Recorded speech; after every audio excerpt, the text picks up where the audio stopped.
Come and knock on my door. I'll be waiting for you. Oh, shit. We're live. Okay, hold on. Sorry.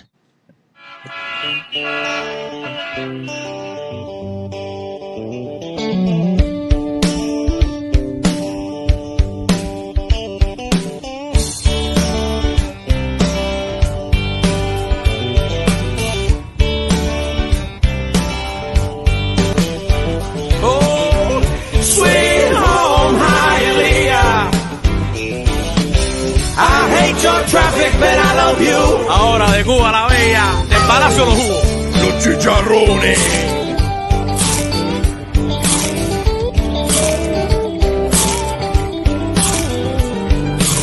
Los vecinos aquí se enteran de todo. Mi vecina era CDR en Cuba. Y en verdad no hay nothing that you can do. Chacleteras sin llames con corbata. Aquí yo vendo hot dog, pero en Cuba yo era médico. Les saco el dedo y digo Q. Sweet home Hialeah. Solo 30 minutos de Le Bayo. Oh, sweet home Hialeah. I hate your traffic, but I love you.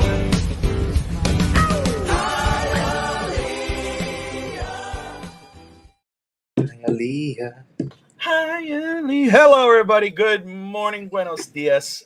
Welcome to East 10th Street, boys. We are back live in living color. Well, you know, inside our house. Alex is actually inside AC. Family's not home, so he's taking advantage. Good morning, brother. How you been? I'm doing good, bro. Nice and cool today, actually. I don't have the sound effects. Well, you can still see the dog. You can still hear the dogs barking, but you're not going to have so many planes all coming over.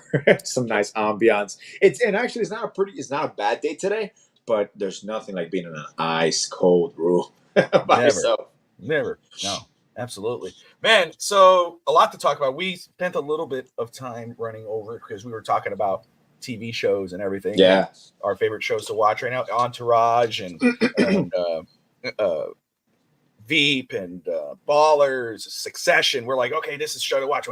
You know, there's a lot to talk about. We'll get into it here on the show. Obviously, we're going to talk about Nicolas Cage, Con Air, you know, National Treasure, all this whatnot. He's John Madden. He's going to be casted as John Madden. As another national treasure. John Madden. We're going to react to that. We're talking about the Miami Dolphins. Dolphins had game 2 of the preseason last night. I watched the first couple series. Then I had to do our No Holds Barred Wrestling podcast with Josh Kimmel. Then I caught the end of the game. I know I owe Ralph a call. Ralph called me. I saw it later.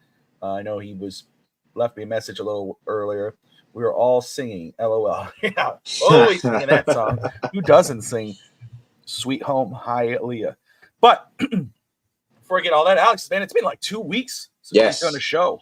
You know, obviously you're getting back in the thick of things of coaching. Your kid is now back into the thick of basketball, getting back into that. How you been the last 2 weeks, brother?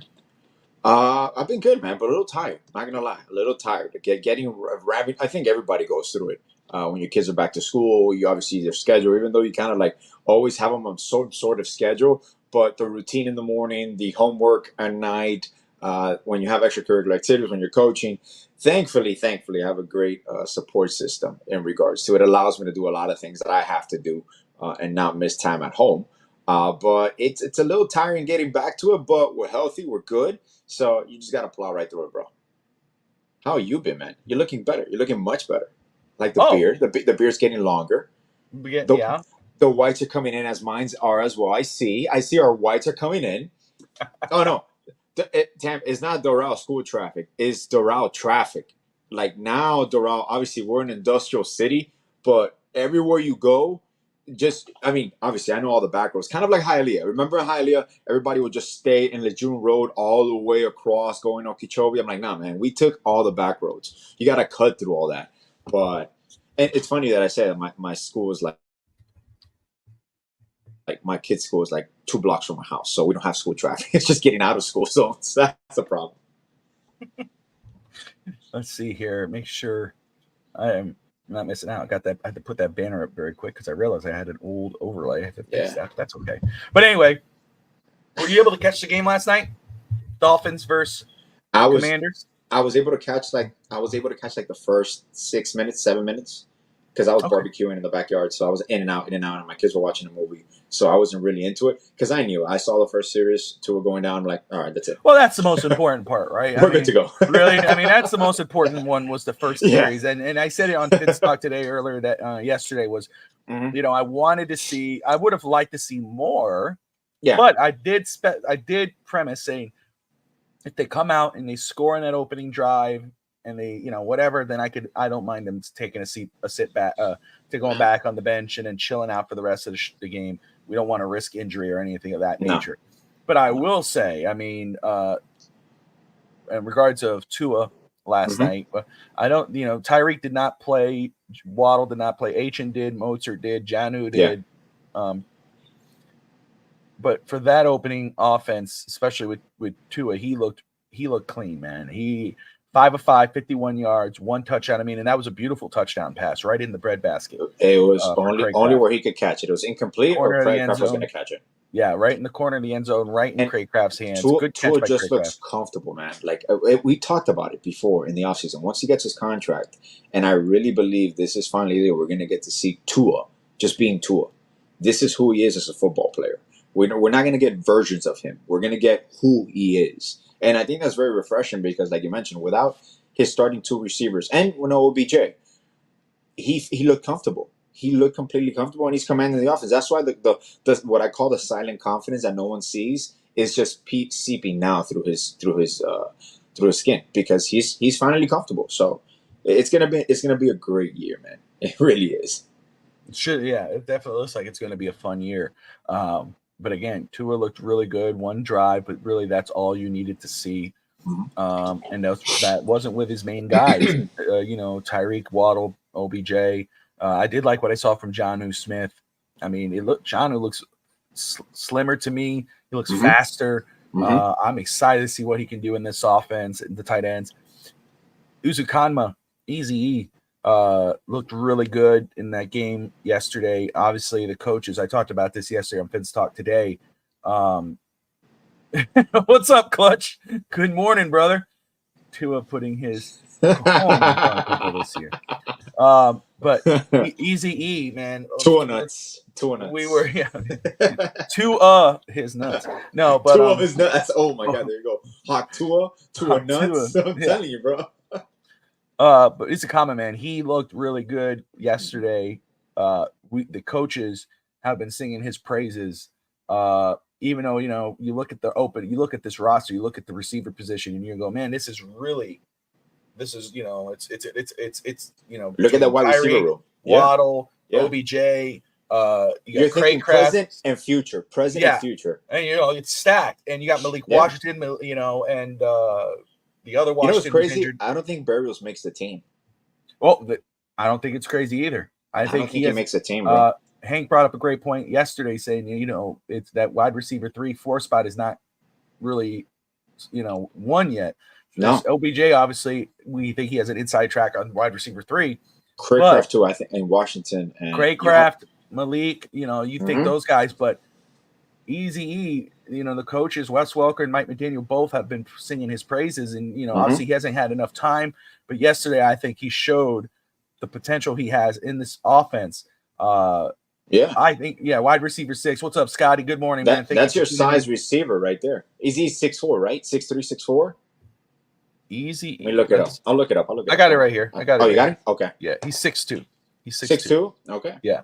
But because every receiver we have is 5'11", 5'10", 5'11". So at least gives you size. Right here, he was a part of the running game. He had 1 carry for 6 yards, 5 receptions for 65 yards. I was very happy about seeing him. Devon Achan didn't have a lot of time, but when he had 2 catches for 34 yards and 2 rushes for 10 yards. But I think he's touching 50 plus, bro. 50 plus this year. Yeah, just enough. You saw just like Tua, you saw just enough to go, holy crap, I cannot wait to see him this season.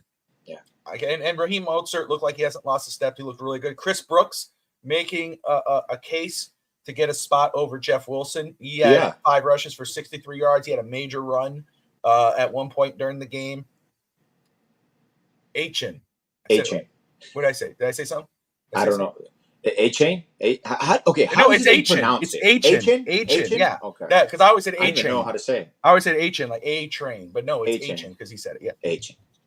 Maybe there's something going there. But the running back, that's what I said. And defense, Chop Robinson, major tackle for loss. He looked so good. His Mo Kamara. his first step. And I love the whole rookie class, and I do believe all our rookie class will be on the 53-man roster. One of the ones that impressed me the most because it's a position of need, and I think long term is Patrick Paul. I just see Paul out there, bro, and I'm like, wow, bro.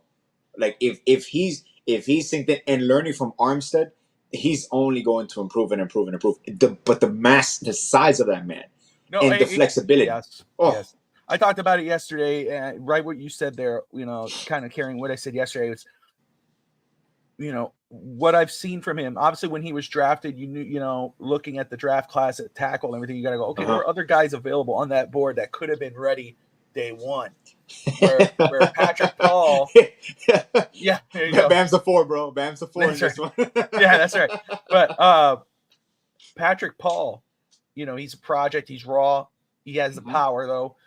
But you see him game 1 last week. And I was watching him. I'm going, holy crap, this guy's way ahead than what I thought he would be. Yeah. And then you see him yesterday, and you feel kind of the same way. I liked what I saw. I see Scotty was saying he had a down game, but again, it's part of his development. Yeah. I will say though, that's what's great about it, right? You see some flashes yesterday, maybe not as good as last week. I think he did really well last week. But think about this: he's not your starting left tackle right now, and he gets to sit behind two very good, obviously one of the best tackles in Taron Armstead, and one of the better rotational tackles in Kendall Lamb. Yeah. He gets to learn behind those guys. So when the time comes next season with Butch Berry, and so by the time comes next season, for him to step up and step in, or step in and step up, he's going to be ready. And people are going to sit. The people that were complaining about this pick, which again, I'm not hating on them. I get it. I understand the concept of going, man, but there are other better players on that board at that time. I get it. Yeah, okay. But those people that were saying that during that pick, after that pick, next year are going to love that pick because they go, damn, dude, that was a smart move to roll that way at that point. And you just said something, Bobby, that triggered a thought in me, because this is part of this goes into the Miami Heat philosophy, Adam Simon and all that, who you value at that pick. Miami Heat are famous for always picking above the expected draft slot of a player. Why? Because they value that player. And to me, Patrick Paul kind of fell into that gap with the Dolphins. Yeah, they could have picked another consensus better tackle at the time, but that's who they wanted, and that's who they saw. And this is one of the things that I love about Miami, that this year, well, for the past couple of years, you see that they're picking based on what they want to model their team after. They're not picking just a player. They're picking a player that fits what they want, but his potential, and obviously athleticism, speed. So we've seen a whole revamp of the Dolphins' philosophy within 2 or 3 years, which before we would plug and play, overpay for players. But the methodical, what I love about this offseason, and what now you're seeing it in person, is the methodical approach to spending and how you draft. So there's a lot of good talent evaluators you can see, and the coaching is going to put you over the top. But I've never felt as comfortable, and I know I'm not trying to be a homer, because I know that the O-line is still a cause for concern at times because of the depth, the center position, etc. But I haven't felt as comfortable with an overall roster for the Dolphins in a long time. And I know we have Anthony Weaver coming in, but that's one of the things that I've seen in the preseason games, the 2 preseason games that I've seen, is the interaction of Anthony Weaver on the sidelines with his staff and with his players. Like there's a connection there that was missing. Even Cam Smith showed signs yesterday before. What was Cam Smith injury at? Because I read that he got hurt. That he got taken to a locker room, but then he come back. Because I did not see that. Scotty. I know Scotty just said he had a party last night. But maybe one of the guys here in the chat could fill us in. But no, it was hammy. It was a hammy. Okay. So I will say that one. Again, obviously one of the better receivers in football in Washington with Terry McLaurin. He did beat Cam Smith at one point, kind of duped him out and broke his ankle. Yeah. No pun intended. But obviously some down the line, though, he had a great play. with a pass deflection that looked really good. And so you kind of see like, man, I see that potential there.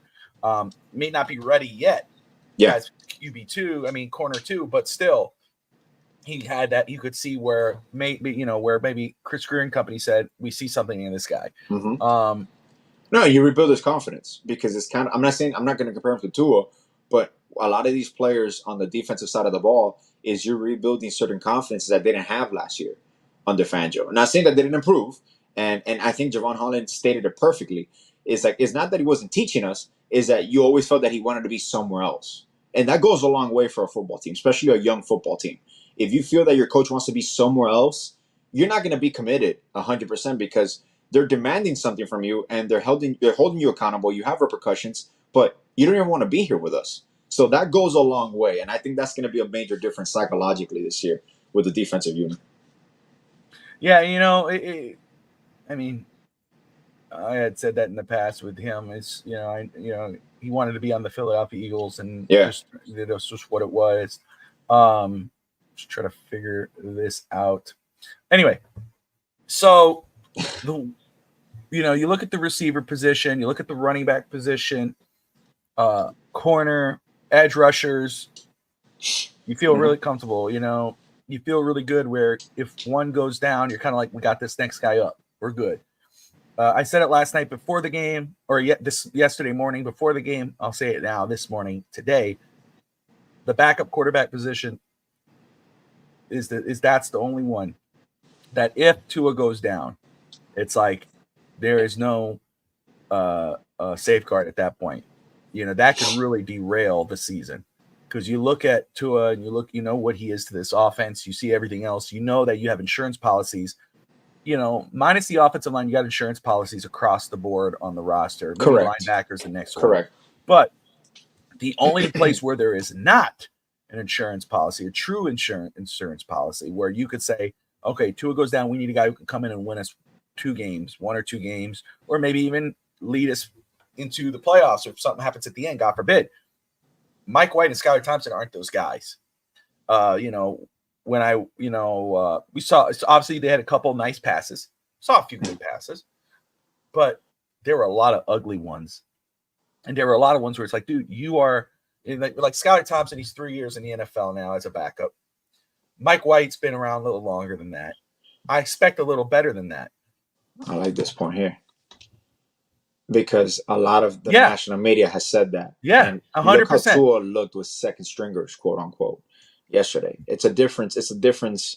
It's absolutely true. It's so true, because a lot of people would say, hey, man, throw this guy on. Man, you got Tyreek, you got Jalen Waddle, you got all these guys. Because, again, and we'll say, we haven't seen those 2 guys with them, but we have seen them with them.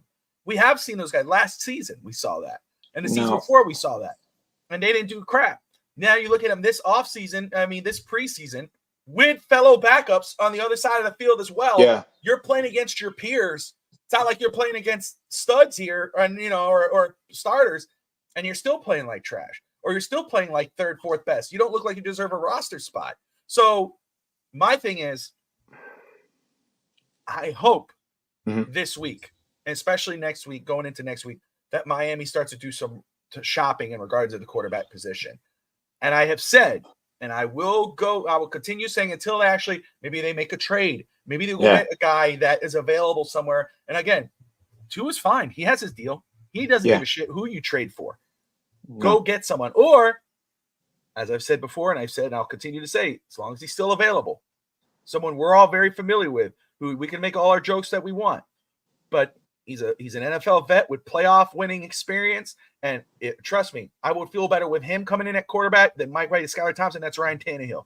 He's still available. I thought you were going to say Tom Brady. Yeah, right. Yeah, no. That's a whole. I didn't even think about that. I'm just playing. I know. You've been talking about Tannehill for like 4 weeks. Yeah.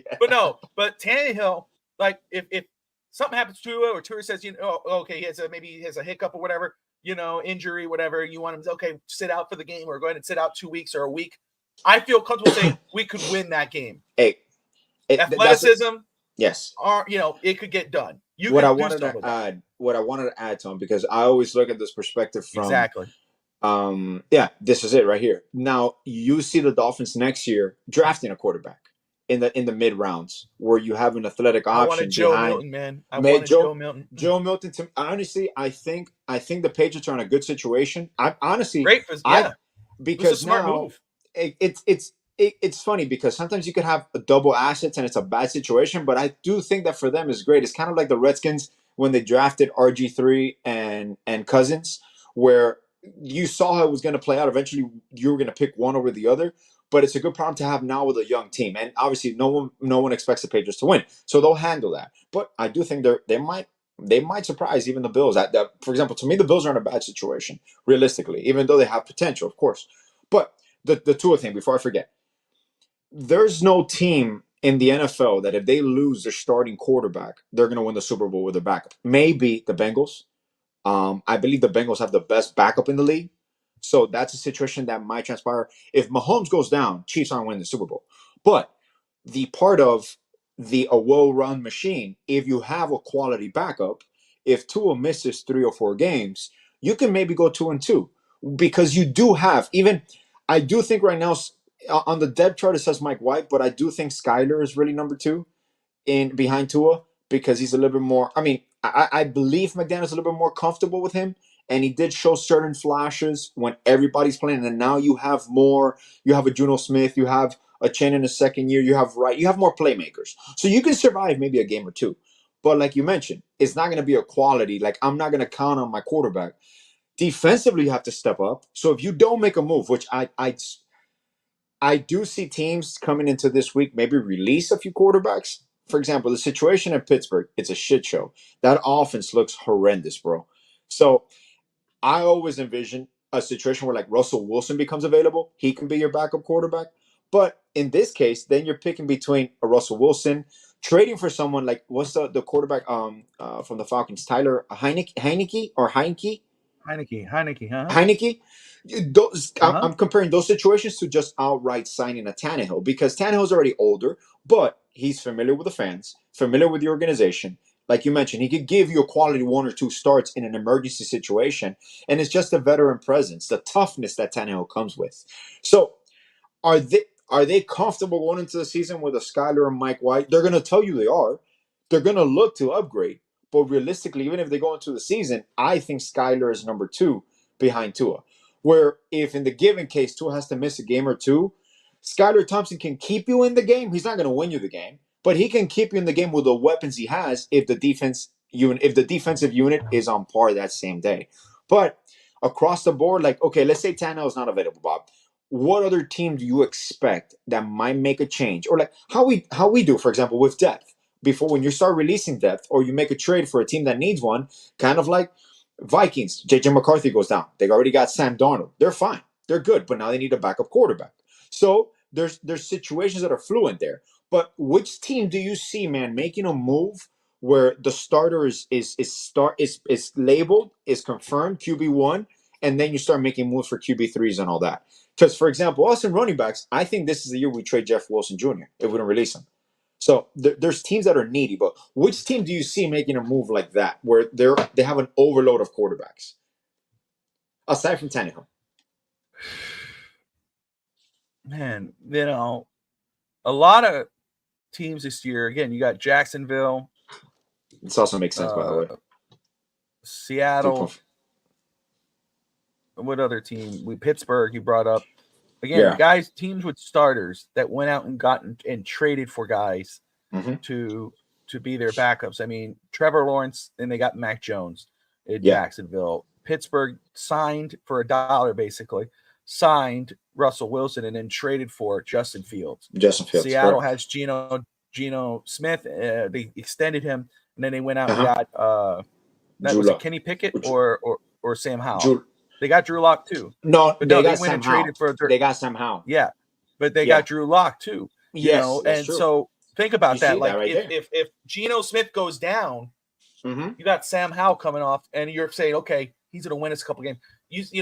Again, to me, could a backup win you a Super Bowl? Absolutely. You look what Nick Foles did for you for a couple years back for the Philadelphia Eagles. No, again, Drew Lock to the Giants. Sorry. Say what? Went to the Giants. Did he? Okay. So, yeah. But for me, I see here, Scotty's right. I'll be furious of how bad Skyler and White have been playing if McDaniel keeps 3 quarterbacks on the 53. Correct. Trey Lance, again, can't get any worse than that. I know he's been doing horrible in Dallas. He has not really shown much, but again, with what you've got, you could take an opportunity. But obviously you would do it rather sooner than later to see what they could do. But right now, backup quarterbacks, quarterbacks who are available. Oh, and Minshew went with the Raiders, so Minshew's going to compete with O'Connell. If they did declare a winner there, is Minshew going to start? Ryan Tannehill, Brian Hoyer, Blaine Gabbert, AJ McCarron, Matt Barkley, Trevor Siemian, Nathan Peterman, Logan Woodside, and Ben DiNucci, all free agents currently available right now for possibly a backup spot with the Dolphins. And again, any other names on there besides Tannehill give you any kind of confidence? None of those guys except none of them, really. Now, if there's a possible trade, I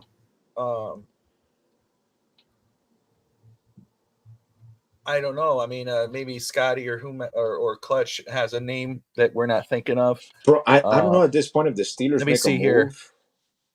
Because the Steelers have to get a starting quarterback, bro. Okay. 10 NFL players who could be traded next. Okay, this is good. I like these. Let's see. This is a recent article. Okay. With Philadelphia, they have Kenny Pickett. Okay. Yeah. Mm-hmm. That I'm not against. That I'm okay. Trey Lance, which Clutch brought up. What's up, Cat? Garoppolo, Jimmy's with the Rams, but he struggled. But again, he's a former 3 overall pick, first rounder. He has the talent. He has talent there. He just hasn't been. It hasn't hit yet. But again, Tyler Heineke. There you go. He's one of them. Tyler Heineke. That's. I think that's a long. That's that I'm not against. That I'm down with. I'm cool with that. Heineke. There's a quality back. Malik Willis from Tennessee. That's another one. Ooh. I love Malik Willis. Yeah, see, because Will Levis and Mason Rudolph are on the Tennessee Titans right now. So he's the 3rd quarterback. So Malik Willis, what he offers you is obviously, arm strength, athleticism. Obviously, I think he was a 2nd or 3rd round pick. Many people thought he was going to be a 1st round pick, but he never ascended. He's a good dude, great character guy. But again, the potential's there. Again, I could take a flyer on that, a late round pick, or like you said, Jeff Wilson in a possible move. Let me make sure I'm not missing any other guy. The thing with Tannehill, he holds the ball on for too long. But with the overall talent we have and the versatility on the offensive weapons, like the Reds, I'm pretty sure he could do a lot of checkdowns even to a chain and all that. And he'll be all right. I think he'll survive a game or two, not the whole season. We're not going to win the Super Bowl with Tannehill as our quarterback, but he will. He could survive. I will say too, again, with this offensive line, and remember what happened last year. Even though its numbers were really good, if athleticism took a step back because of having to gain the weight, the muscle mass, and try to survive the season.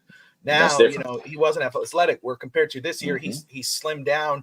He looked really good moving around in the pocket yesterday, and he's going to have to with this offensive line. The thing about that's why you want to look for a quarterback who's mobile in that pocket.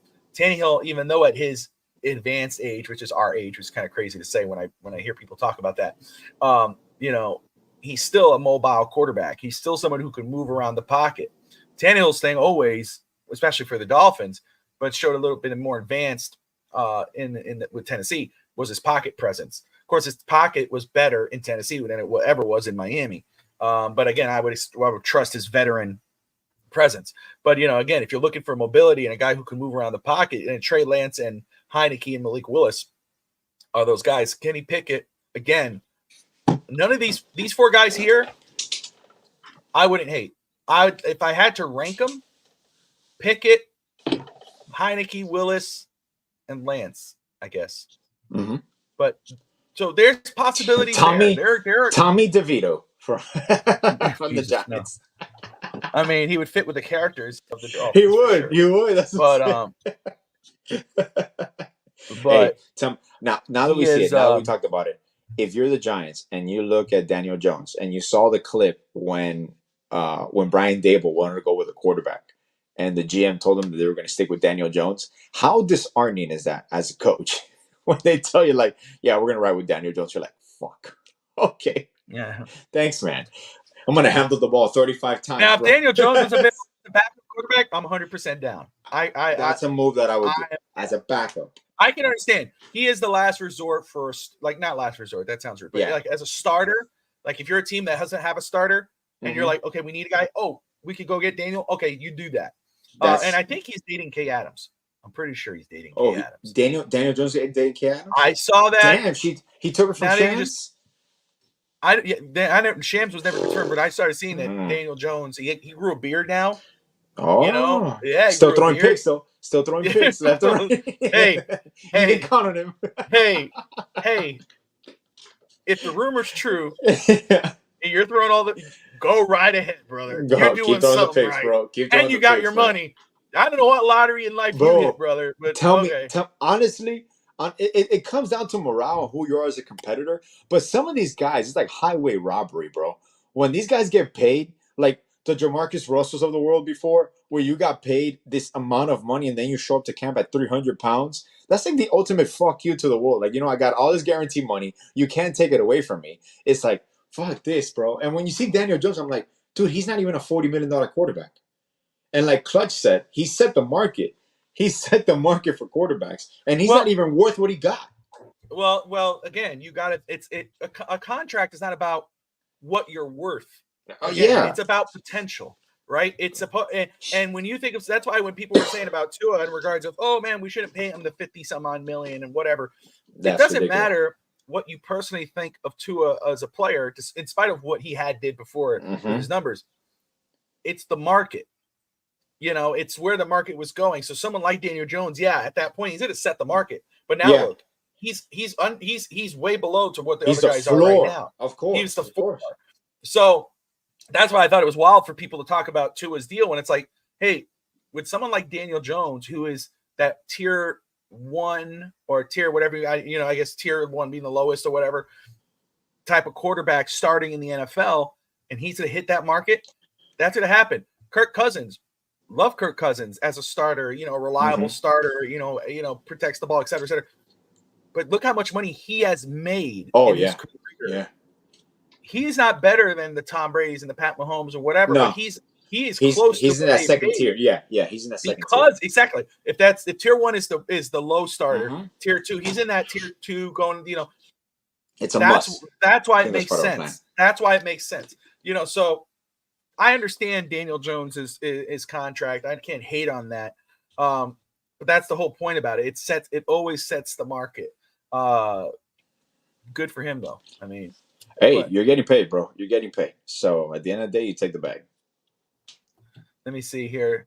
I want a better backup. I can't wait for them. And if there's anybody that's got to go get him, I just don't see anything at this point. Right now there isn't. Oh, now that you've set Tua up for at least 3 more seasons, until you have to talk again. Absolutely, right? If you stick with Mike White and or Skylar Thompson, you should for sure, with one of those picks, draft a quarterback. And whether it's a 3rd round, the 4th, I don't give a damn. If you, even in the 2nd, somebody's falling, you're like, bam, done. Now you have a guy that you can groom to be the long-term backup, and you don't ever have to worry about it. And you got him cheaper rather than later. And, people are like, oh, but, you should have drafted a quarterback that high. We have Tua, bull crap.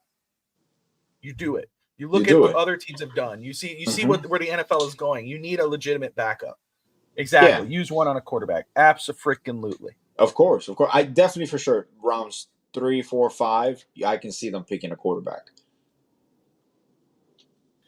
Let me make sure I'm not missing anything here.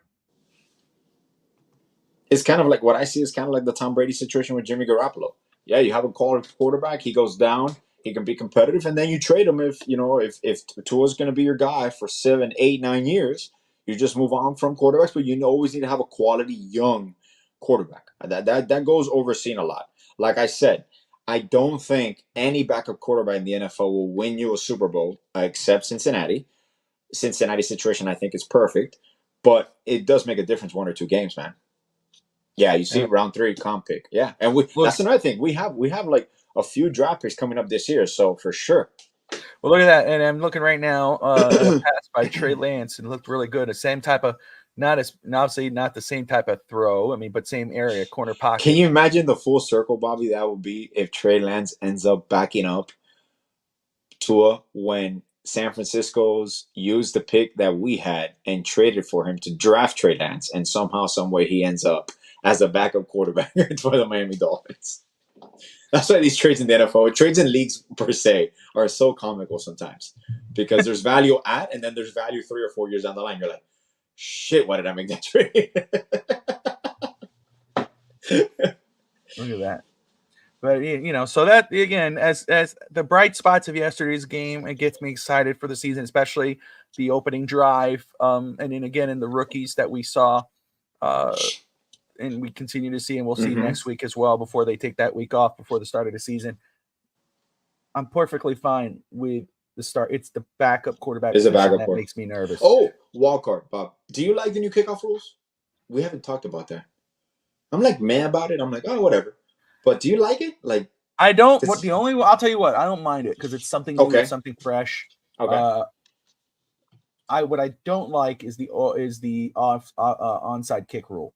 Oh, you have to announce it. That's stupid to me. That takes away everything. That's supposed to be like, it's a surprise and everything. Sean Payton Super Bowl second half. Yeah, that to me, that's the thing I have against it. It's kind of like, come on, dude. Like, really, we have to play fair. Hey, football. Hey, we're gonna do an onside kick, guys. Okay. Yeah, try to get it. Flea flicker, guys. Yeah, I'm gonna be honest with you. I'll be honest with you. Like, if I'm a coach and I get in, I just wouldn't do it. What's the point? I'd rather just kick the ball off. I mean, why would I do it if I'm going to announce it? There's a strategic point that you have to do it. So you have to announce it. Well, I mean, it kind of was a default, right? Like when it was late in the game and you scored, the defense knew you were going to do an offside kick. They lined up for it. So, but now it's every time. If you want to use that, it's like, I'm going to announce a fake punt. Why? No, bro, I'm going to just fake punt. There's that part that schematically you understood it. Like it was an unwritten rule and like you saw it, but now it's like I have to do it all the time. Like that takes away from the element of surprise, bro. But whatever. It sucks. There you go. Yeah, Jordan Love. I mean, obviously Aaron Rodgers. That's true. Aaron Rodgers was obviously up there in years, but again, that's the other one where Jordan Love was. I mean, Aaron was still in his prime, and they went and got. And the same thing with Brett Favre. Brett Favre was on top of his game, even though he was way more advanced.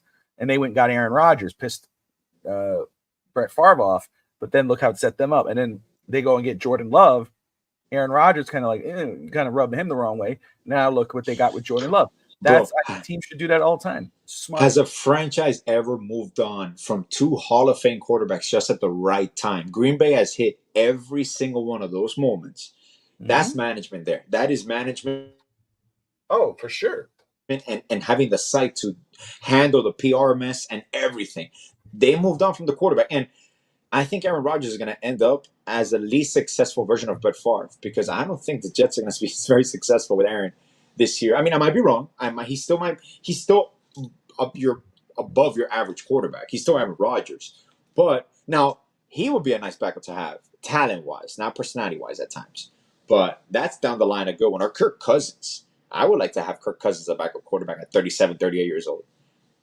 Oh, 100%. If you could, I would. Again, people are still paying him a lot of money. No, that's true, Cap. I think we were just talking about that. I think Barrios is on the bubble right now. Really. I think Craycraft, what he did yesterday on that touchdown catch, and what he's shown beforehand, Malik Washington, and then even Easy E.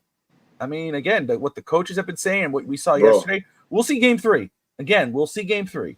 But we got to give it to Wes Welker. Wes Welker's going to get a job. He's going to get a promotion this offseason. The work he's done with River Craycraft next offseason, and the whole wide receiver move, next offseason. The work that he's done, he is by far. McDaniel has assembled a pretty nice coaching staff, a very experienced coaching staff, innovative coaching staff. And these players, Craycraft's ascension has been through the roof, man. From what he came into what he is now, I'm like, holy shit. Yeah. It's been crazy, man. It's been crazy. First off, I want to thank everyone who's watching right now. We'll get to, again, we have between 47, 48 people live watching right now this morning, between Twitter, Twitch, YouTube, Facebook. We appreciate you all watching. If you're anywhere other than YouTube, hop on over to YouTube, hit that like and subscribe button, share with your friends and your family. As the great Steve Malloy would say, you're watching East 10th Street Boys straight out of Hialeah. And when we say straight out of Hialeah, we mean us. We're straight out of Hialeah. Yeah. The show is not live out of Hialeah right now. At all. One's in Doral, the other one's in Nashville. It's in the blood, man. It's in the cafecito, bro. But it's different. Alex, for Alex, when Alex told me the show, we were supposed to do the show at noon, which is 11 my time. So I was like, okay, I can do that because that's what Andy Fitz out today. So I was like mentally prepared for that, and it was like, oh, dude, hey, wait, I could do 10 early morning. And I'm like, he goes, I could do 9 or 10. I'm like, well, that's 8 or 9 my time. So now I have to. Okay, I'll do it. I'm coming. I'm fine, guys. I'm fine. I love this. Yeah, I love Dolphins. We'll talk Dolphins and Heat and all the above. In regards to the Heat, well, no. Yeah. Not the Heat. Go I want ahead. to talk to you about this. Okay. I've been meaning to talk to you about this. We haven't spoke on the phone either. Because we've been just life, and then we finally get to we're like, hey, dude, what the fuck? You haven't called me? Oh, yeah. But Jason Tatum, the Olympics. Yeah. I'm not gonna say what my thought before I hear from you. And I'm not gonna change. You know me, I won't change my thoughts. Yeah. But I just want to hear it because I don't want to influence your thoughts, which I know I never would. But what did you think about that whole situation? Did you think, because a lot of people were criticizing Steve Kerr. Oh, Jason Tatum doesn't get minutes. He's so great. He's so this. He's so that. They hate, they were going after Steve, but they still won the gold medal. They still, it's a Celtics thing. He has something against the Celtics, but Derek White and Drew Holiday had a lot of minutes. Drew Holiday, so what was your thought process on that? Do you think it's like, man, he should have, because Tati was the one, I was paying attention to it, and I had my own thoughts, but Tati was one was like, hey, what's up with Jason Tatum's controversy? Tati, obviously, she gets all the, the lead stories or whatever, everything trending. And she's like, you got to talk to this about the show. This was several weeks ago, but I'm going to talk about it now. But because I never really talked to you about that, what did you think about that? Were you on the boat of like, man, he should have got some time? Or were you like, He could have had some time, but it really came down, Bobby, to a matter of fit. You didn't need what he was great at, which is this pound the basketball, score, pound the basketball, score. Maybe he's a good rebounder, but this team already had scoring plus. Look at Anthony Edwards in the last couple of games. You didn't see him as much, and I would see Halliburton at all. So now, don't get me wrong; these guys are going to be part of the future of U.S. Olympic basketball with new influx of talent like the Paulo Bancheros.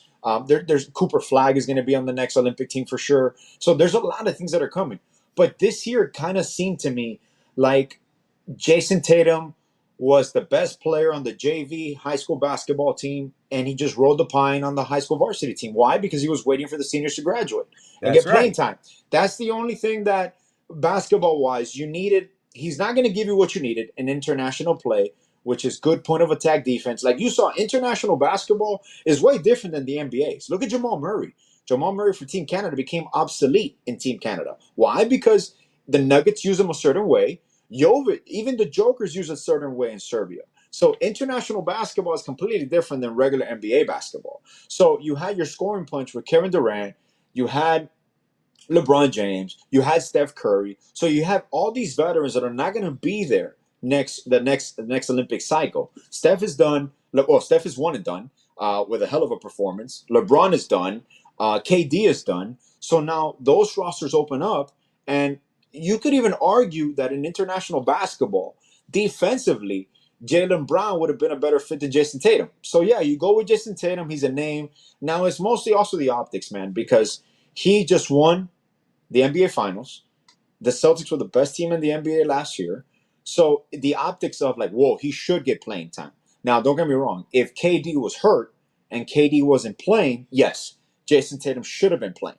But look who stepped up. Devin Booker is a better fit for that team than Jason Tatum. And I'm not talking about attitude or anything, just his games. Devin Booker is a plus defender. People don't talk about that. But Devin Booker is a nice defender. So it just came to me to a matter of fit. The scoring wasn't needed. Realistically, they needed more defense. Even Bam at times. Joel Embiid. I know Joel Embiid stepped up, but number one, Joel Embiid is out of shape. he needs to lose. I don't know, Bobby. Have you seen the picture of Zion Williamson? He finally lost weight. No, I Zion haven't. is look. Oh man, look up Zion Williams. The last couple of pictures, it looks like he's lost 25 to 30 pounds. So Joel Embiid probably won't even be in U.S. team next year, next Olympic cycle. He'll probably play for Cameroon, and it's in L.A. in 2028. So it came down to fit. You could only really play 10, and you play 9 or 10. People think that nowadays basketball, U.S. Olympic basketball, is like Jordan and the Dream Team, and I'm so tired of that comparison. By the way, of the Dream Team and how the Dream Team beat teams by 80 points, 60 points, 40 points. Basketball has evolved. Thanks to the Dream Team, basketball became a global sport. And one thing that I've always said, even to our coaches here, when we have meetings and all that, is how European coaches were always ahead of the curve because they never boxed the player in. They don't teach much defense, but they never box a player in offensively. So that's why you have 6'10", 7-footers being able to handle the rock like a rookie, like a point guard, like a 6'1" point guard here in the States. So international game is different. It's evolved. I do believe Tatum will play a big role in the next Olympic cycle. And you might even see Jaylen Brown too. And I know that was even the bigger controversy. Why was Jaylen Brown left off the roster? And they went with Derek White. And now, don't get me wrong. If Kawhi Leonard would have been on that team, you're not going to see Derek White play. You're not going to see Tatum either way. So it just came down to a matter of fit, the necessity for the team to succeed, and the overall cohesiveness and synergy of that team. Because you throw Jason Tatum out there, he can get you 2 or 3 buckets, but is he going to play the team game that you need him to play? Is he willing to set the screens? Is he willing to rebound at the level that Book was? It could have been a matter of demeanor. I know the optics were horrible because Steve Kerr is the coach of the Warriors, and that's the Celtics, but I don't really think there was anything personal about that. So I think you hit the nail right on the head with most of it. And that's kind of how I said it. The tie, it's just it wasn't the fit.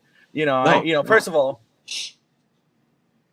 we know what Jason Tatum is as a player. He's great. He's a good player, all that whatnot. But this is not where what do you call a little kid game where it's like, oh, everybody gets an opportunity. No, it's trying to win a gold medal. All right. Correct. And just because you're Jason Tatum and you just played co-host to the NBA championship, winning it with Jaylen Brown, who was the better player in that finals. You probably had one good game or whatever, 2 good games. And, you didn't really show up, in my opinion, compared to what Jaylen Brown was able to do. Of course, he's an NBA's poster boy right now.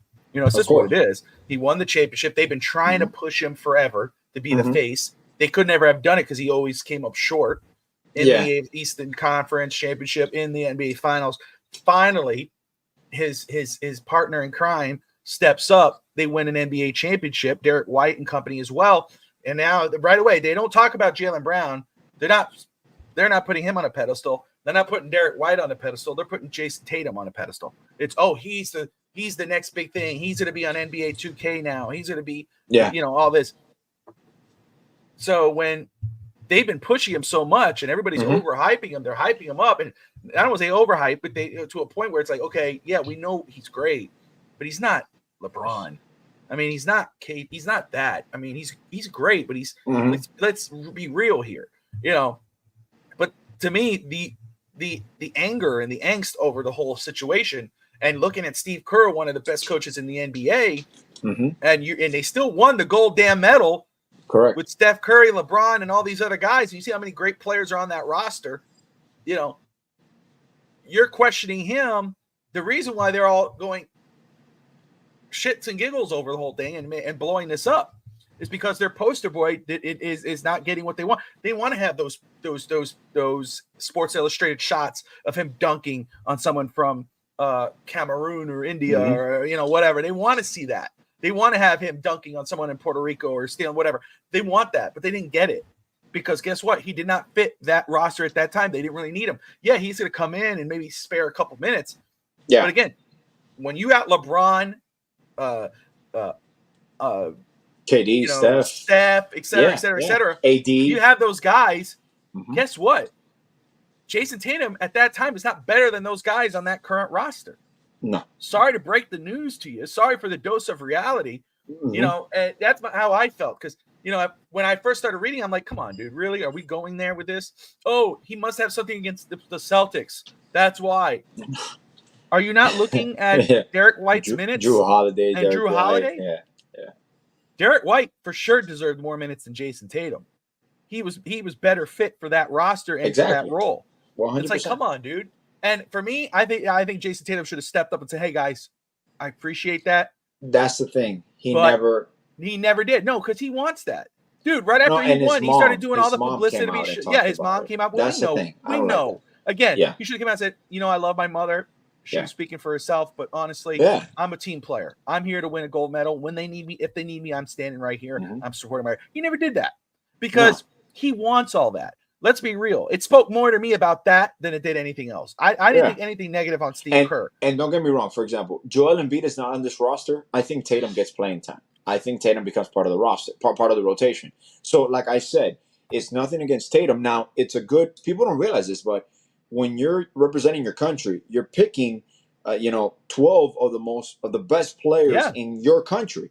So you need to have Tatum on the bench if you're not going to play him because you get injured or someone pulls a hammy for when you're missing a game. Tatum could just step right in and he can be productive. Don't get me wrong. Exactly. But that's my thing. You look at the roster. Look how talented Tyrese Halliburton, one of the most talented players in the NBA, didn't get any playing time. No, and he was okay with it. Did he complain? Or did he say, I'm cool, I'm here, I'm supportive? Yeah. He had fun. He was taking pictures. Where Jason Tatum obviously was not happy with it. And he had his mom talk about it. His mommy stepped up and whatever. To me, that bothered me more than him not getting any minutes. I mean, I'm like, dude, you showing your colors here. Because we know when he won, what's the first thing he did? He did everything everybody else, all the greats have ever done. He imitated it. He's not genuine. That's what I'm like about Tatum. He's not genuine whatsoever. And don't get me wrong. He's great friends with Bam. He's one of Bam's best friends. They've been together since they were young. So he might be a genuine person off the he's friends with Matthew Tkachuk. Exactly. He's close with Matthew Tkachuk. And I get it. Matthew Tkachuk of the Florida Panthers, for those who don't know. But my point he doesn't seem like a genuine superstar to me. No. At all. Yeah. No. And, again, I understand, the NBA has been trying to push him. That's why they've always showed him in the bubble with him and his son. And he showed his son 20 times. Yeah. Every time I'm tired of they zoom in on his kid. I'm tired of Deuce Tatum. But it's like they kept, and because they kept pushing him. And God bless him. We're going to get canceled. We're going to get canceled. Yeah. Local host says he's tired of Deuce Tatum. But, I get it. They keep, they've been trying to push him as one of the faces of the league for so long. And then finally his partners carry him. Not, I won't say carry, but they wake up and with them, they win. It's not like he didn't have a Dwayne Wade type of series. He didn't have a LeBron James type of series or a Steph Curry where they took over Michael Jordan, Kobe Bryant. He didn't take over the series and win the series where you can legitimately say, damn, dude, that dude is legit. That's a superstar. He won the Celtics the NBA championship. He brought them back to great. He didn't do that. No, honestly, why are we pretending that he did? If that was me with my mentality, and I'm Jason Tatum, obviously I'm going to stay quiet. I'm going to be professional. I'm going to bust your ass in practice because I'm going to bust your ass in practice. But now I'm coming back next season with a chip on my shoulder. I'm like, next Olympics, I'm going to be a major contributor. That's something that's going to show up. I agree with that. So, I want to see him. Obviously, I don't want to see him because I want Miami to, I don't want him doing it. But, as an NBA fan, I'd say it like that. As a basketball fan, I would love to see him with a chip on his shoulder and really win the MVP, win it convincingly, be the best player on your team. You got all the money in the world on that roster. He's a great all-around player. He doesn't have to be a scorer. He's a great all-around player. He is. There's no doubt. Really what I'm saying. And I'm not saying that he's innocent. I don't want people to say, what I'm saying is that for that roster, it wasn't the right fit. And it's more to me a picture that paints on the NBA. The NBA was very pissed that he wasn't getting minutes because they've been painting him as a Kobe-like player. What he really wants to be. He wants to be Kobe, but you're not Kobe. No. You're not a killer like Kobe Bryant was. You're not a killer like Michael Jordan was. You're not that guy. You're not. And now comes a new era. LeBron has that in him. LeBron grew into it. LeBron grew into that. But LeBron wasn't that. Kobe is the closest thing to what Michael Jordan ever was. For sure. For sure. Kobe's right? demeanor alone on the court, you You know. knew. Yeah, you were done. In You were regards done. of skill, Mhm. 2006 Dwayne Wade was probably the closest thing we ever got to Michael Jordan reincarnated during that finals Yeah, run. that finals performance, You know what I'm Yeah, saying? yeah. But Tatum, you're not Kobe, and that's okay. You could Mhm. love Kobe, you could idolize Kobe, you could, say, "Hey, man, I won a championship like my idol." That's great, but you're not Kobe. No. Be And Tatum. Be Jason Tatum. US basketball is going on to another era. This is a change now. Now, Grant Hill is the managing partner. And the next 4 And years from Steve- now, you're going to get those minutes. Steve Kerr, I think, retired, right? He's retired as a coach. Steve Kerr's going to retire, so most likely the head coach will either be Spo or Tyronn Lue, which probably will be Spo, realistically. Should be Spo. It Should be Spo. But so that's a different dynamic. Let's be real. LeBron, Tyronn Lue's qualified. LeBron's most likely done, right? Oh no, Steph he's done. Curry, He's done for sure. They're all done, right? Those main Curry's three. Done. I mean, right? LeBron will be 43 by the next Olympics. He's done, in my opinion. Tatum, for me, I would say, hey, look, man, Mhm. this is you won a gold medal. Be grateful. It's amazing. You were part of an amazing team. It was a fun run. Next one's on you. Yeah. Next team, everyone making all this noise. You're letting your mom make all this noise, and you're letting everybody make all this noise. You're not stepping up. If you go into the next Olympics and you get a bronze, a silver, or not even win, you should not say a thing again. Next Olympics, you're looking at AD being the veteran on the team. You're gonna have Bam coming back. You're gonna have Paulo Banchero. You probably have De'Aaron Fox. You're gonna have Halliburton. You're gonna have Book. Book is gonna be 32. Anthony Edwards. 31. Anthony Edwards is featured. So you're gonna have a new influx of talent. Cooper Flag, like I mentioned, Cooper Flag is gonna be on the team. Hands down. Cooper Flag is the number one pick whenever he declares, which obviously will be next year. And he held his own. Oh, Jaime Jaquez. I think Jaime Jaquez has a chance to be part of the USA Jaquez is going to be a huge part of it, man. I mean, unless he plays for Mexico, but I don't think he's going to play for Mexico. I think he'll play for Team USA. I mean, again, hey, my thing is, obviously, we want Team USA to win. We're USA all the way. It's great to see. But just basketball's so much fun, bro. It's better when the rest of the world is playing. Yes, like when you think of Serbia with Joker and Jovic. People were scared. Serbia almost beat us, bro. Serbia could have beat us. But isn't that like? Well, look at what's the other team? South Sudan with Luol Deng. South Sudan. Again. Do you know that's all funded by Luol Deng? No, I didn't. That's pretty cool. South Sudan, everything, uniforms, hotel stays, practice facilities, everything. Luol Deng has funded that team. And that team, for the magnitude, to put an international program, to qualify for the Olympics, you can tell South Sudan, their head coach is going to be a head coach in the NBA, Royal Ivey. He was already a finalist for a few head coaching jobs. He's a great coach. But that South Sudan team, athletics, they could dominate that region of Africa. They can dominate in basketball with Luol Deng as president of the Basketball Federation, man.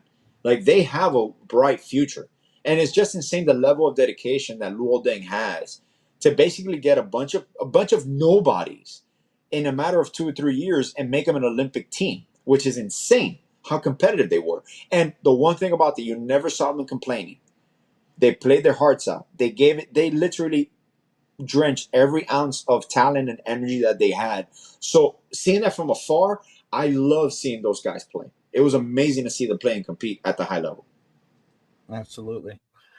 I'm excited to see what the Olympics do in general, just because of, look at France, and you talked about Embiid possibly going to another team next year to represent another team from his home country. Yeah. That's pretty cool to see. And, I would like, of course, I want to see Jaquez on Team USA. I mean, obviously, diehard Jaquez, from day one, and Jovic as well. But I wouldn't hate him going to play for Mexico. I would be excited for him, because imagine what he can do for that team, and imagine what it can do for him in his career if he could pull it out. Featured player, bro. That's why, I was rooting for, even though I was rooting for Team USA, I was rooting for Team Puerto Rico, really, because I would love to see the underdogs do it. I wish there was a player Like, I know my father-in-law, the dream would have been. How was that environment when you guys saw that game? You guys saw that game live on Saturday at your house when Puerto Rico played USA. That must have been epic. Yeah, That would have of been epic course. proportions. But I know, like, deep down, like, he would have loved to see like a Carmelo Yeah. Anthony who has Puerto Rican descent Correct. represent Team Puerto Rico. Correct. They need some of that, and there's plenty of players that do that. I would love to see Team Puerto Rico or Team Mexico or whatever for players of that descent to say, you know what, I'm going to represent that team. Al Horford, Karl Anthony Towns representing Dominican Republic. That's amazing. Like, that to me, that would be pretty cool. I mean, Al Horford, I think, has played. Yeah, he's played with DR, if I'm not mistaken. Yeah. All right. So, not much to talk on the Miami Heat right now. No, just wait and see approach. No, not all I saw. It's a wait and see approach for now. I'm not saying trade season is done, but it's most likely is done with Lauri Markkanen signing his extension, which is funny. When I was texting you, when the report came out, like, oh, Lauri's not going to sign his extension, I'm like, oh, we might still be in play. And then the next day, Lauri agrees to I know. You jinxed it. You jinxed it, bro. But it's just a way to see and organically grow. But I still think, and I'll say this, but when we later on do more episodes, this team is going to surprise a lot of people because they're coming back hungry. Tyler Hero's coming back hungry. Expect a shift in offensive philosophy. There's going to be more pace. We're going to play at a quicker pace. Jimmy's role might change a little bit. He might be more perimeter oriented. And then you just have the growth internally. And the incorporation, obviously, you got Jaime Jaquez's growth, which I still think he's going to bring up. He's going to be more on ball in that second unit. He's going to be more of an offensive initiator. Jovic is going to push the pace. Terry and Tyler, I want to see. I'm intrigued to see how they work together. If you have the implement of Khalil Ware and the Larsons might not get so much playing time, he might be more G League and then bring up and your surrounding cast. But I'm really excited for this year because it's an organic improvement and it's addition. It's not addition by subtraction. It's actual productive addition, athleticism. Oh, that's pretty cool, bro. Your microphone changes color when you turn it on. I just saw that. There you go. Boom. Yeah, that's on. Off. That's a cool feature. Let me see if mine works. No, it doesn't do anything. Smack the shit out of you. I will say the only thing I've seen on the Heat this past week was Jimmy Butler. Was about the poker game. Did you see that? Yeah. Yeah. That's the only thing I saw. That's Jimmy Butler-esque in the poker game. He's pissing people off coming off as a bag of douche. His Big Face Coffee won with other celebrity coffee makers. His brand of coffee won a 5 for 5. Like, his coffee is legit, bro. Like, when he retires, he says he might just be a barista. Man. That is awesome, man. I mean, I love the Jimmy. The Jimmy situation will play itself out. I love Jimmy Butler, what he does. I know he tries to be self-centered and the center of attention, but if his mind is right this year, he can lead this group of guys because he brings that demeanor and that character that not a lot of NBA superstars have. He has that attitude, kind of like combined with Jordan and Kobe. He's just a little bit funnier. He's more of a jokester off the floor. But you just want it to be zero in and focus. But it could be it could be a game changer this year. Caleb Williams looked really good the other day. Dude, Caleb Williams looks, the way he moves around in that pocket, bro. Yeah. I love how people talk so much shit about all these, and then when you see them play, you're like, oh, okay. That's why he's number one overall. I didn't touch it. It wasn't me. I'm saying overall, people. He paints his nails. He has a little purse. I'm like, bro, just let him be whatever he wants to be, bro. Let him play, bro. Is he gonna produce on Sunday? I'm good. That's good. Yeah, that's all that matters. What's I gonna say? Oh my goodness. Okay, so first off, we're at the hour now, but I do want to talk Nicolas Cage. They're doing a John Madden biopic, and supposedly it's Madden. It's obviously be a biopic about, I guess, his life, and then they're going to talk about him creating the Madden game, how that went into it when he decided to start doing John Madden the game, which I haven't bought, but I am playing the demo. I got the 10-hour demo. I do have college football, which is a lot of fun. I was the head coach. I was the offensive coordinator for MTSU. Then I got hired as head coach for Vanderbilt. And I brought them back to now the 4.5 stars. We won a championship and lost the national championship the year after. And then I got hired as now the Hurricanes head coach. So boom, just played game 1. We're committed. We're going to win. Back home, baby. I'm excited Back about home. my guys. Back Yes, home. we're at Hard Rock. We're feeling really good about the potential of the future, bringing my Hurricanes back. But anyway, Madden football is a lot of fun. I am a little disappointed that Tua does not have his sleeve. I expect that in the next update. Give him his sleeve. That's disrespectful. It is disrespectful, but I butchered a guy online. I played an online game, and I just dominated because I always get nervous when I'm about to play because I'm like, I don't know what new features there are and stuff like because they always change some stuff up. And some guys, there's guys who play real like legit Madden. They got all these little tricks. Harrison, every time you hear Harrison play Madden, you always hear like the little as you like when you're playing him because he's changing the play and he's doing all these stupid ass clicks. And I play standard, dude. I'm like, dude, whatever. If I call an audible, that's it. Like I can make my guy adjust and focus, but I'm not doing all this. Harris is Mike McDaniel on Xbox. Clickety clack clack crap that you're doing, But yeah, I dominated. It was a lot of fun. But anyway, my style of Madden is pick a receiver and let it rip. Just let it rip. I'm bro. traditional. Probably people who find me on Madden, they're probably oh, I got you. But I'm it's like run, pass, run, pass, or run, pass, run. Run as much, first couple runs, choke up that defense, then toss it over the top. Boom. That's what I do. Once after a couple runs, once I see those corners choke up and they're like right there on Tyreek or whomever, whatever receiver that is, but Tyreek especially and Waddle, because we know how fast they are. Yeah. Once I see them that they're this close, set motion, go long. I was always run, pass. I like to pass on first down. Oh yeah, no, I'm run pass because I pass. You got to make them respect you. Run. I got you. Respect the run, then choke it up top. I've had guys. Harrison's like, oh my god, bro! He got so mad because I'll run, I'll get a first down, I'll do it again. White guy football. Because people don't. Yeah, because people don't expect that anymore. Because they're like, oh, you just want to pass. You want to. No, I know I got Tyreek and Waddle. They're my decoys, bro. They're my decoys. Yeah. But trust me, decoys. Once you start respecting Devon Aitken and Raheem Mostert, I'm going to kill you with Tyreek and Waddle. Now when you say that, Bob, you see what we just talked about, right? This is just a video game for us. Imagine defensive coordinators actually game planning. They're like, oh, okay, we'll take out Hill and Waddle. Like, oh fuck, we got to change. Oh shit. Now we got Mozart. Oh shit, we got Juno Smith. Oh goddamn fuck. What do we do? That's right. What do we do? Offense score off and score. That's right.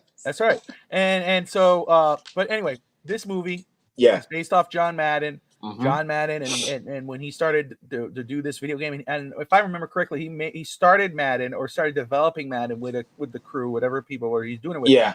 For the concept that people learn about football, coaching the game. Correct. Doing plays, being that kind of a simulator. So it was Madden, man. It was created to show people how to run a game. Obviously now it's become huge. I mean, it has been for a while, but now it kind of surpassed that. And now it's become a phenomenon. Yeah, it's a social phenomenon now. What it is today. But the surprise of this movie, when I heard they were doing this movie, I was very excited. And I was intrigued by it. And I did see that Will Ferrell was potentially the lead or was going to be cast as the lead, and I'm like, I could kind of see it if he gain some weight or they put the makeup on. I could see him looking like John Madden. He has the eyebrows, whatever, and it would be fun. The bing, the boom, the pop, woo, ah, all the whatever he does. Who would have been a great Madden, bro? Now you say that, Shane Grills. The one that does the Trump impersonations. Oh, yeah, but he's not that big of a name. I just saw him. I've been seeing him a lot on YouTube on Shorts lately. Yeah, he's great. He is really good. I mean, he sounds and he has the body. He has the body built for it. What does that mean? What do you say? What are you saying? What do you mean he has the body? What does that mean? I mean, you could play. What are you trying to? What are you saying? Fuck you. You took me there. Asshole. I'm not John Madden build, you dick. He goes, you went the other direction. You were like, let me just fix my shirt for a minute here. No. Well, you do got the face, bro. You got the beard of you look like an NFL head coach. Yeah. You look like the coach. I'm telling you, bro. You look like this coach. Is all Miami Hurricanes. I'm a national champion for Vanderbilt. You're playing the part, bro. You got to come with a U shirt. You got to get a shirt. You got to come out with a U shirt. Yeah. Are you a hat guy, a no hat, or a visor guy? I would probably be a hat guy. Okay. Now I could go without a hat. Fine without a hat, but the only reason why I would probably be that I wouldn't be a hat guy, is because depending on what my hair, my hair's grown out. My head's big as hell. I like the extra. It's big. No pun intended, or maybe. You know, I got you never know. big all over. I'm big You know? boned, baby. You know, but no, my head's huge. You know, so like wearing a hat bothers the hell out of me sometimes. You know, I rather prefer to wear a hat, but if my hair's cut, I wear a hat because then it feels comfortable. But once my hair starts to grow out, it gets all freaking tight. Yes. You know, so I need a hat built for me. For our listeners out there, never buy a hat for yourself when you have long hair. When you buy a hat for yourself, unless it's the adjustable one, you're gonna make a big error because you're gonna buy a size too big, and then when you cut your hair, your hat's just gonna be like right here in your face all the time, like all the time. Always buy your hat from experience, bro. Yes, Speaking yes, from experience. correct. But anyway, back to John Madden before I was disrespected in the way I was. With Nicolas love. Cage. Nicolas Cage casted as just John Madden. Mm-hmm. I'm gonna tell you this: surprised but not surprised. Surprised because I would never expected Nick Cage to be casted for the reason you said. Even though Will Ferrell is not a big guy or nothing like that, I could understand Will Ferrell playing that role, the look, or whatever. Mm-hmm. But Nick Cage being casted as John Madden. But again, I'm not surprised because Nicolas Cage is a great actor. One of the best. And some of the movies he's done, a lot of people make fun of because, you know, he's taking up some roles to make funds up and all that. But I'm still watching. I have to finish it. But there's a movie that he did on Peacock. He plays himself. And he goes in an island and you know, it's hilarious. You know, they talk about Con Air and everything, and they kind of kidnap him and everything. You know, he did Dracula recently on another movie on Peacock. You know, he's been doing these roles and he's been killing these roles. I mean, he's kind of had like a career resurgence. I remember I remember the Nick Cage of Face Off, Con Air, and Snake Eyes. Yes. You know, unbelievable movies back in the day. You know, so that I guess that's the Nick Cage where I'm going, damn, he's gonna play John Madden. You got to think about the Nick Cage now and the Nick Cage roles he's been taking. I'm actually very intrigued to see him play John Madden. Obviously, we could say probably some people are better, but I think it's gonna be very intriguing. I'm very excited to see how it goes. What do you think? That's like everything in life. You could always, I would have picked this guy or I would have done that guy. Until you see him portray John Madden, the critics are always going to say something. And what you hit the nail on the head with. He's to me one of the most versatile actors that we've ever had. You know, and there's situations where I don't see anybody that would be able to play John Madden, because Nick Cage always also had like that weird aura persona sometimes, where he's kind of like. He's out there and you're like, you know, he's like a little weird at times. And like you mentioned, he did a lot of small like movie roles just to pay the bills because he had some financial situations that he just did anything, you know, kind of like Marlon Brando towards the end of his career, that he was just taking out movies to pay like legal fees and all that. But I think it'd be great, bro. I really do. I want to see who they cast as Pat Summerall. Yes. I want to see who they cast. Al Davis. Al Davis, bro. You see, what will be the next biopic? They've never done a Shula biopic, but we magnify Shula because he's us and he's Miami Dolphins lore. But nationally, who will be the next biopic? Belichick? Nah, they want to do John Gruden, bro. What? John Gruden is gonna regret leaving Monday Night Football because he was there. Well, you want a guy that you know. The thing about John Madden is that his personality makes you want to watch. Al Davis is a guy I think would probably be a good biopic. Who else? Jerry Jones at one point. The Jerry Jones. When is the Jerry Jones era gonna end in Dallas? I think it's until the day when you wake dies. up one morning. Yeah, when you wake up one morning and you know, breaking news: Jerry Jones passed away. You know, that's when it ends. And Stephen Jones takes over. Maybe. Yeah.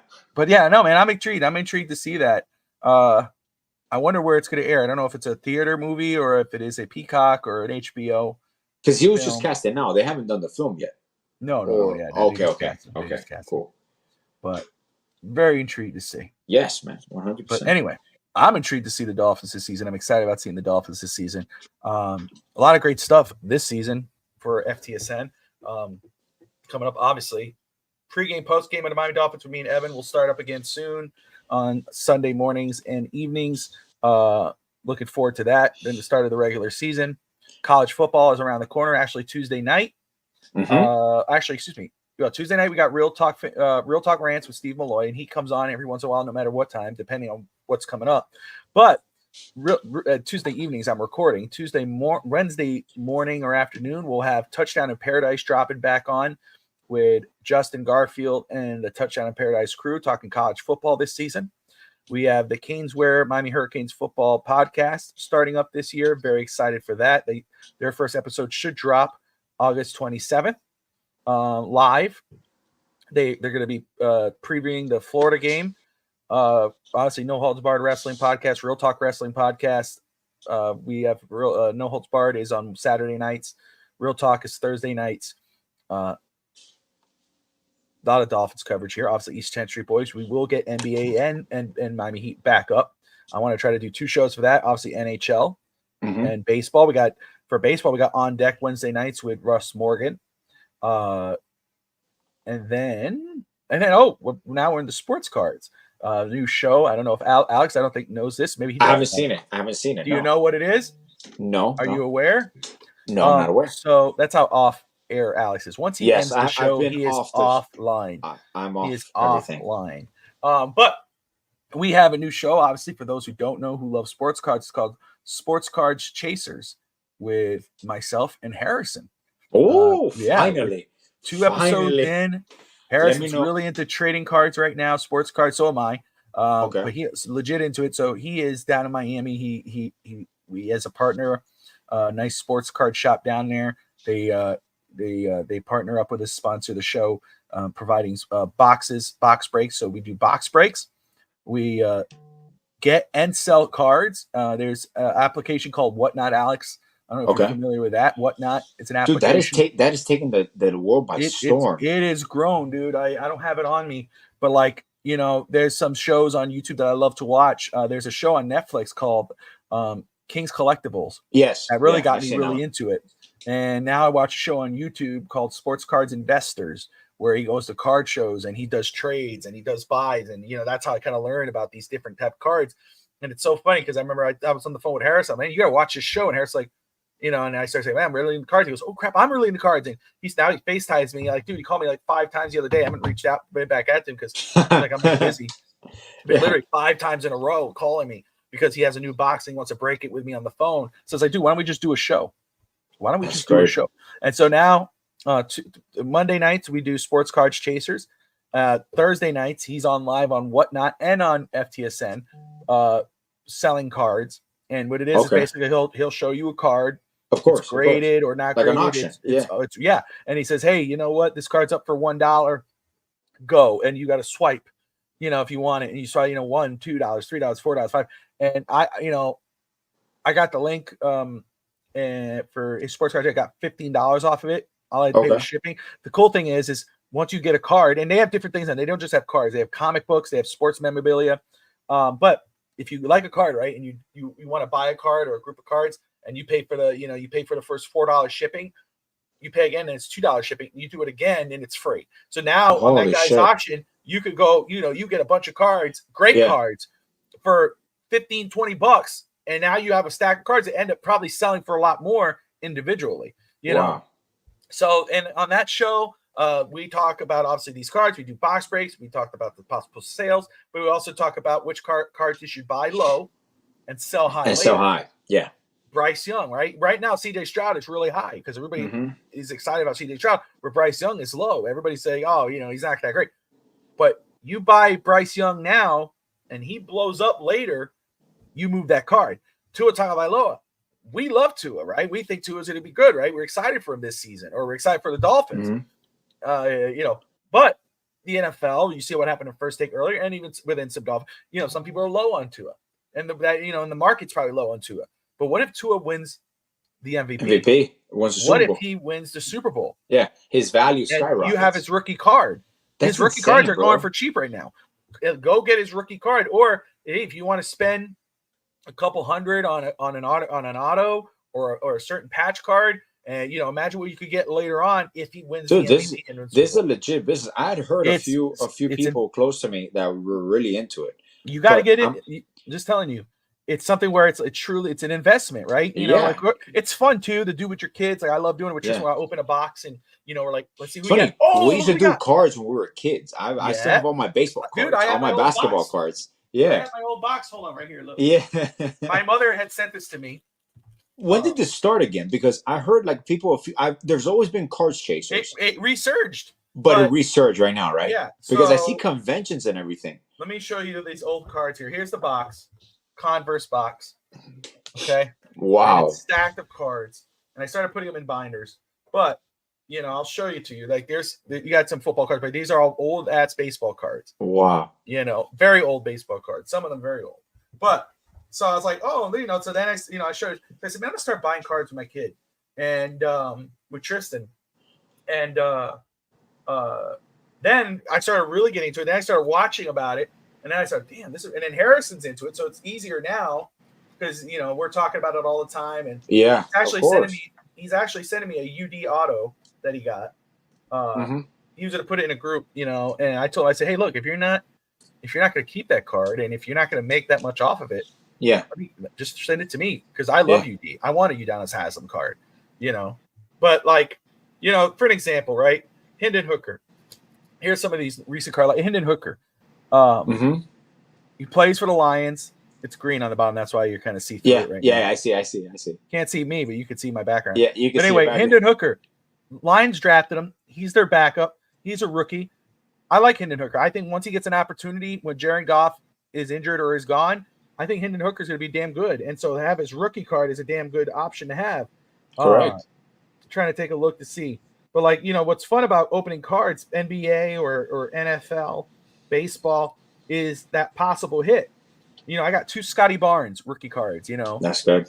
That's a fun card to have. Now, of course, you want the numbered cards. You want cards. You want to hit on an auto possibly. But again, I just love collecting cards, and this tour right here probably is not worth anything, right?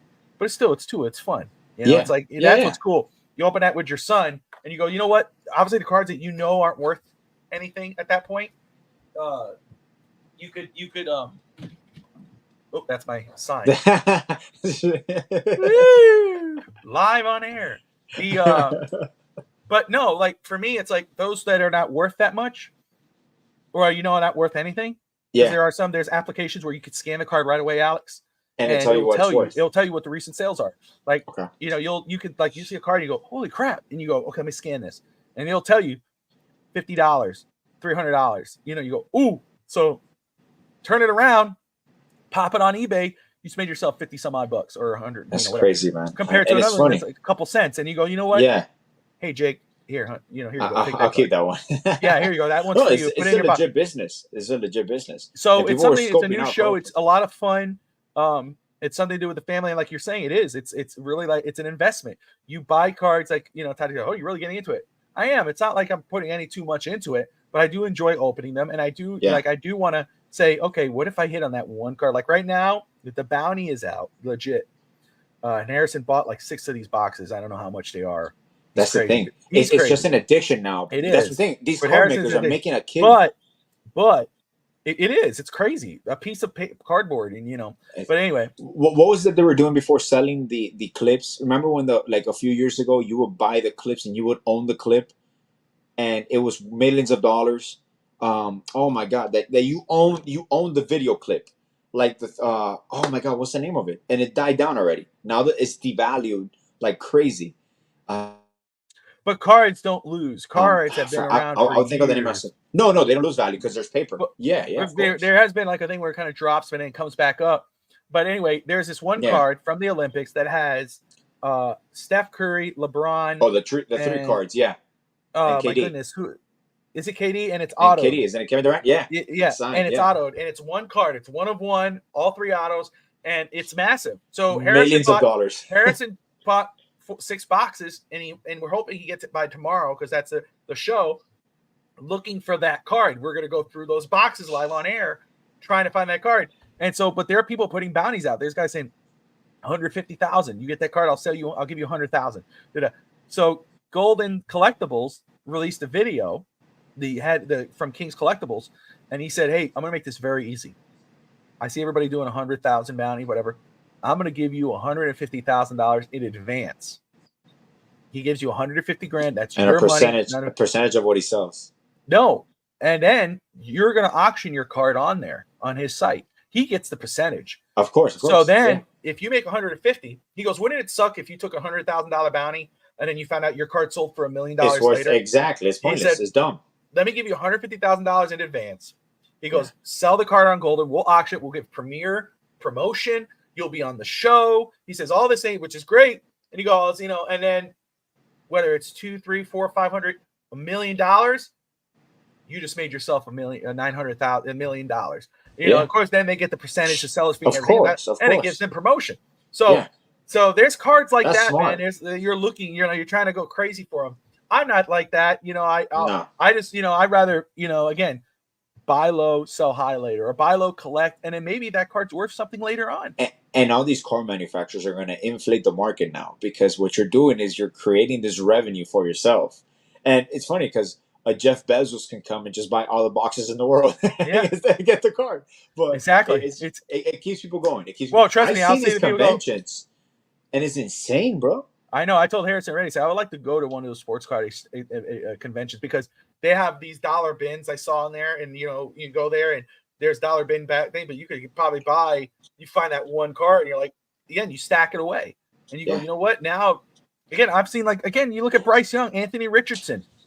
What's an NBA player that's probably low right now that you could buy and sell high?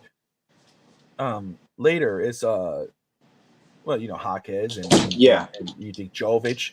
Jovic is really going, for whatever reason, Jovic's card is really a tough buy right now. It is. If you really get an auto and everything, his number, people are a little excited about him right now. But again, that's something you could buy now. And if you really truly believe in the hype, for me, my thing is I looked for an Anthony Edwards rookie card, and I found one, and it's nothing, it's not autoed or numbered or nothing, but still Anthony Edwards rookie card, because I believe, like you believe, he's going to be maybe the best player in the NBA in a couple years. Yeah, for sure. And again, it might be something. Now, the most important thing about buying cards is, of course, you got to get it graded. The good thing, send it, go PSA graded, put them away, convenient something later. But anyway, it's a lot of fun. It's something new that we're doing. It's been a fun show so far. That's cool, man. Yeah, man. I'll make sure to call 7 times while you're on air. There you go. Yeah. Actually, sorry, Alex is calling me. Harris, I'm gonna have to step away from the show. Yeah. Hey, what's up, bro? He's emptying another box. Okay, cool. Yeah. I got a box cutter for you. Tune in with the kids. Yeah. I will. Yeah, you should tune in with your son. I'll interact with Razor NXT. There you go. Oh, man. All right, guys. Well, we appreciate you all tuning in. Thank you so much. We'll be back next week around noon. Should be live at noon Sunday next week. And then possibly, more than likely, maybe, depending because of the football season, I might be switching up some days here. Exactly. Alex, obviously, his weekends are getting busier. So, but next week we will be on next Sunday. Tune on in, hit that like and subscribe button. We appreciate you all watching. 53 people watching live right now from everywhere. That's pretty cool. We appreciate you guys. Like and subscribe. And for Dolphin fans who are watching, there it is. Fins up. Later.